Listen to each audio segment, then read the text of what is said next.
Now we're going to work on our chain stitches. Now, chain stitches are really beautiful because essentially they all link together to create a long chain. Now to begin with, you're going to push your needle up at the very beginning of your row.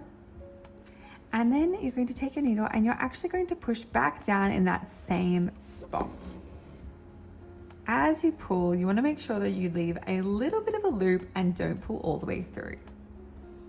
Then take your needle and push it up about a stitch length ahead. So that is going to be roughly 1/2 centimeter. We want to keep them pretty small. So as you pull through, let your loop come down and tighten around that stitch. Now, all we're going to do is repeat that exact same pattern again and again to create our chain. So now we're going to take our needle and push it into the same stitch that we just came up from. Pull through, let the loop come together, but make sure you don't pull it all the way through.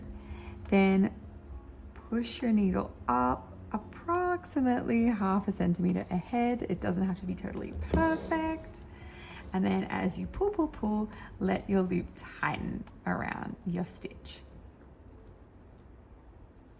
Sometimes you can push your loop around to make sure it's the exact amount of tightness that you would like. When you're happy, take your needle and push it back down again and repeat the process again and again.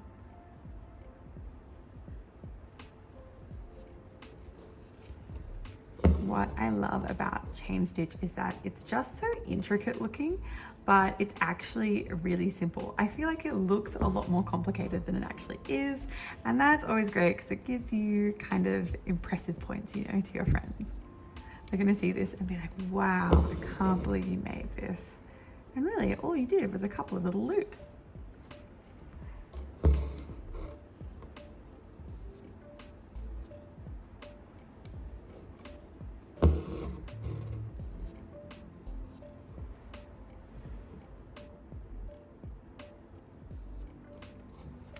Now, when you are at your very last loop, you're going to push your needle through,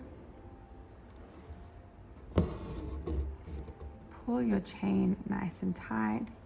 And at this point, instead of going back to create a new loop, you're actually going to push your needle just a little bit ahead of where you came up.